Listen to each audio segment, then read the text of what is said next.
Para a gente entender a lei de Coulomb, inicialmente temos que entender como que ele fez o experimento para se chegar até a lei. No seu experimento, Coulomb utilizou esferas eletrizadas, onde ele tinha uma esfera eletrizada com uma carga positiva, Q1, e com uma carga negativa, Q2.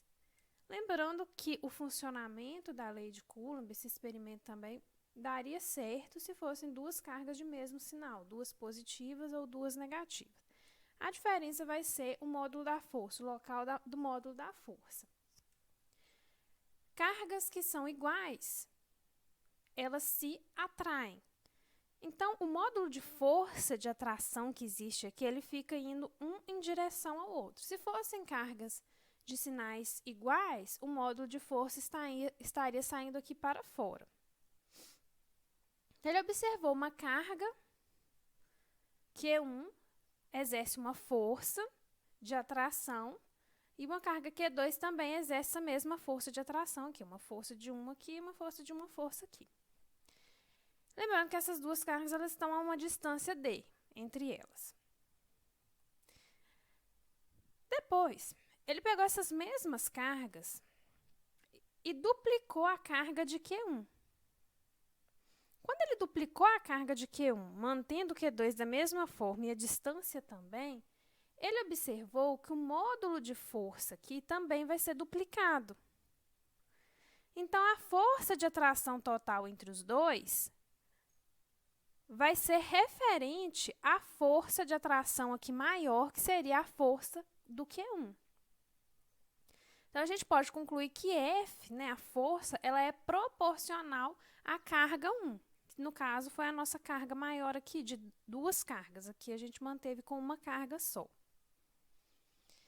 Depois, ele pensou, vou fazer a mesma coisa com o Q2. Mantendo a mesma distância, ele manteve a carga aqui com a carga inicial Q1 e triplicou a carga de Q2. Quando ele triplicou a carga de Q2, a força de atração aqui também triplicou, mantendo a carga Q1. Então, ele conseguiu concluir que a força também é proporcional a Q2. E, por último, ele, então, resolveu duplicar aqui a força de Q1 e triplicar a força de Q2. Essas duas, quando elas foram colocadas a uma distância D, a mesma distância D, ele percebeu que a força entre elas foi a multiplicação dessas cargas. Então, ele conseguiu concluir que a força ela é proporcional à multiplicação das cargas Q1 e Q2.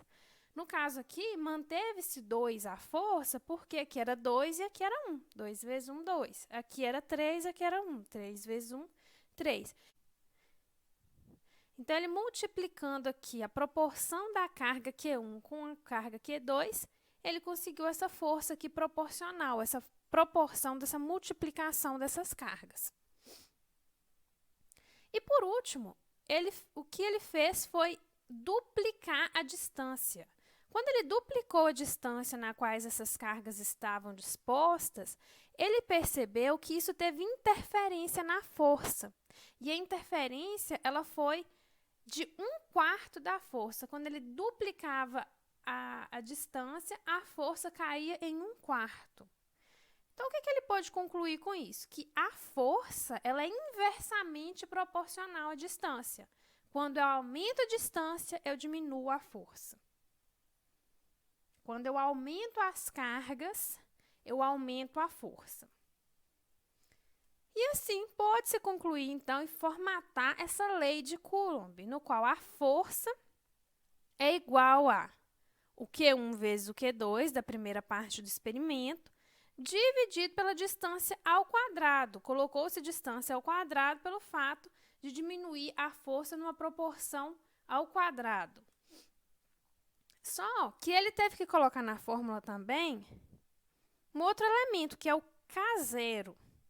Esse K0 é a interferência do meio.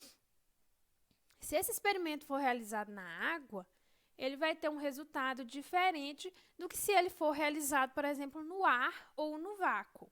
Normalmente, as questões elas falam sobre essa resolução desses exercícios no vácuo. Então, a gente tem a constante aqui, eletrostática do vácuo, 9 vezes 10 elevado a 9 newton por metro ao quadrado, dividido por coulomb ao quadrado.